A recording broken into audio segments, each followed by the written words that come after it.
I live in a small town in Oregon, where the weather is always gloomy, rainy, and cold. Working as a server at a cafe near the highway, I've grown used to late nights, where the only sounds are the rain tapping on the windows and the wind howling outside. The cafe closes at 11 p.m., but there are always a few lost souls who wander in, especially on rainy nights. That Saturday night, the rain was pouring down hard, the wind blowing sheets of water against the glass, making the place feel even more desolate. It was almost 11 p.m., and I was getting ready to close up, eager to get home and curl up under a warm blanket. Just then, the door creaked open, and a man walked in. He wore an old, shabby coat, soaked from the rain, with deep, cold eyes that seemed impossible to read. He stood in the doorway, not moving to sit or order anything. After a moment of awkward silence, I managed to greet him. "Hi, what can I get you?" He stared at me for a few seconds before answering, his voice low and almost a whisper. "I just want a cup of hot tea." There was something unsettling about the way he spoke, but I couldn't quite put my finger on it. I walked back to the kitchen to make the tea, feeling a growing sense of unease. When I returned with the steaming cup, he had seated himself in the darkest corner of the cafe, right under the dim lights, making it hard to see his face clearly. The shadows played tricks on the room, distorting everything. I placed the cup on the table, trying to keep my tone light. "Here's your tea." He barely acknowledged me, just lifted the cup and sipped in silence. I could feel his eyes on me, observing my every move. His gaze was piercing, cold, and it made me want to avoid eye contact at all costs. "It's raining pretty hard tonight." I tried to start a casual conversation, hoping to ease the tension, but instead of responding normally, he asked something strange. "Do you live alone?" I froze for a second, unsure of how to respond. It was too personal of a question, especially in a quiet, nearly empty cafe on a rainy night. I forced myself to answer briefly. "No, I live with a friend." There was a pause before he spoke again. "Do you ever feel like someone's watching you?" That question sent a chill down my spine. My heart started beating faster, and I could feel my grip on the cleaning cloth tighten. The unease inside me grew stronger, as if this man was prying too deeply into my life. I tried to keep my voice steady. "Not really." "Why do you ask?" He didn't respond right away, just smiled faintly, a cold, eerie smile. "Just curious." The air in the room seemed to grow heavier, and I started to feel like I couldn't breathe. I knew I needed to end the conversation, to get him out of the cafe. "I need to finish cleaning up and close soon," I said, trying to sound casual, but my hands were already trembling. He stood up without a word and followed me toward the door. I could feel his presence behind me, his footsteps heavy, like they were pressing down on the air. My entire body was tense, but I forced a smile, pretending everything was fine. As I held the door open for him, he stepped out slowly, stopping just at the threshold. "You should be more careful living alone," he said, his eyes still fixed on me, as if peering into my soul. I didn't respond, just slammed the door shut as soon as he was outside, locking it quickly behind him. When I turned back toward the window, I nearly screamed. He was still standing there outside in the pouring rain, staring at me through the glass with that same eerie smile. My heart pounded in my chest, and panic set in. I grabbed my phone and dialed 911. "There's a strange man standing outside my cafe. I don't feel safe. Please send help." But by the time the police arrived, he was gone. They didn't find any trace of him, as if he had vanished into thin air. A week passed since that night, but I couldn't shake the image of that man. Every time night fell, I felt like someone was watching me, staring at me from the shadows. The unease crept in, especially when I was alone. Eventually, I decided to quit my job at the cafe and took another job in a busier, safer place. I didn't want to be alone anymore. Didn't want to feel that creeping sense of isolation on rainy, dark nights. Even though I had left the cafe, the memory of that man, His eyes, his strange smile, and his haunting questions stayed with me. Perhaps I was safe now, but his presence lingered, a shadow in my mind. And sometimes, in the dead of night, I still wonder, did he ever really leave? I never saw that man again. But whenever it rains, whenever the cafe lights flicker through the windows, I always feel like he's still out there, standing somewhere in the darkness, quietly watching from afar. Let me tell you, man, this all started about 2 weeks ago, and I still can't shake the feeling that something's off. You ever had one of those days where everything just feels wrong? Like, not obvious at first, but as the day goes on, there's this gnawing feeling in your gut that something bad's about to happen. Yeah, that was me that day.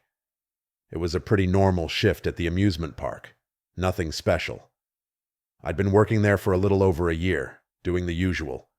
Checking rides, selling tickets, keeping an eye on kids. Pretty boring, honestly. It was around sunset when I first saw them. There was this couple that came up to the ticket booth where I was working. They didn't look like your regular park-goers. I mean, yeah, people come in all sorts of outfits, but these two? They looked like they'd stepped out of a different time or something. The woman was quiet, like completely zoned out. Long black hair, pale skin. She kind of looked like she hadn't slept in days. And the guy? Man, he was the real freaky one. He was wearing this old-fashioned suit, like the kind you see in black and white movies. And he had this wide-brimmed hat that shaded most of his face. But the little I did see, it was enough. His skin was this sickly pale, almost gray, and his eyes, I couldn't see them clearly, but I felt like he was staring right into me. When they walked up, I gave them the usual, "How can I help you?" And the guy just smiled at me. But it wasn't a regular smile, you know? It was like there was no life behind it. Like he was going through the motions of being human, but didn't quite get it. He handed me the money for their tickets, and when our hands touched, I swear to God, it was like touching a block of ice. I pulled my hand back so quick, trying not to make it obvious that I was freaked out. I gave them their tickets, and the guy just kept smiling. He didn't say a word. The woman, she was still spaced out, staring off into nothing. They walked into the park, and I thought that was it. Just another weird couple, right? But as they moved away, I noticed the guy kept glancing back at me. Like, every few steps he'd turn his head, and his eyes... God, his eyes never left mine. I thought I was just being paranoid, so I brushed it off and finished my shift. By the time I was done, the park was closing, and I hadn't seen them again. But that weird feeling, it stuck with me. Anyway, I clocked out and started walking home. It was a cool evening, you know? The kind where the air has that crispness to it. Normally I love that walk. It's only about 15 minutes from the park to my apartment, and it's usually pretty quiet. But that night something was different. Halfway through the walk, I started getting this feeling like I wasn't alone. I kept glancing over my shoulder, but the street was empty. I tried to tell myself I was just being jumpy. You know, the mind playing tricks after a long day. But the further I walked, the stronger the feeling got. By the time I reached my building, I was practically jogging. I don't know why. I hadn't seen anyone, hadn't heard anything, but I felt like I needed to get inside as fast as possible.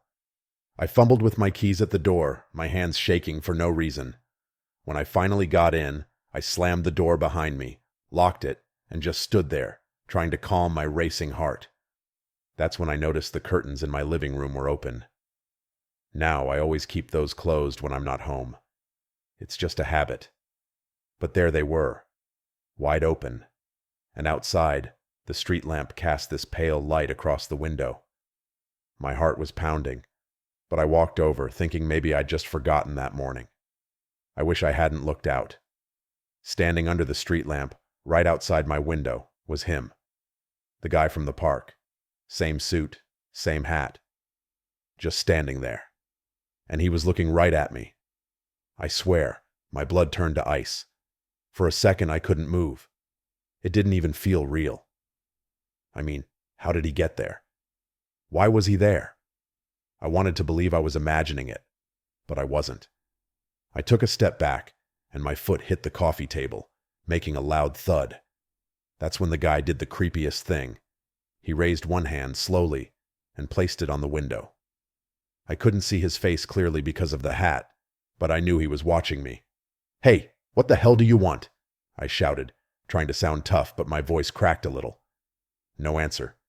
He didn't move, just stood there, his hand pressed against the glass, like he was waiting for something. I grabbed my phone, dialed 911, and kept my eyes on him the whole time. The operator answered, and I tried to explain what was happening, but before I could even finish, the guy just turned around and walked away. Not hurried, not scared, just calmly, like he didn't have a care in the world. By the time the cops showed up, he was long gone. They searched the area, asked me a few questions, but there wasn't much they could do. I didn't have any solid info on him. No license plate, no real description of his face, nothing. For the next couple of days, I tried to move on. I told myself it was just some weirdo who maybe followed me home. I kept my curtains closed, double-checked the locks, but nothing else happened. I almost started to believe I was in the clear. Almost. Then, about a week later, it happened again.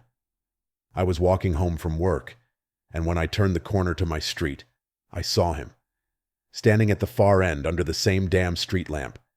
This time I didn't hesitate. I ran. I don't care if I looked like a coward, man. I bolted straight from my apartment and locked myself in. But I could feel him, you know?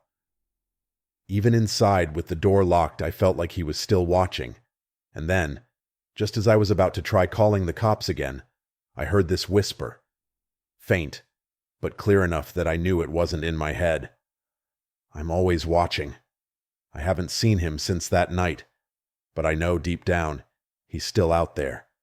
And every night I keep my curtains shut, hoping I'll never see him standing outside my window again."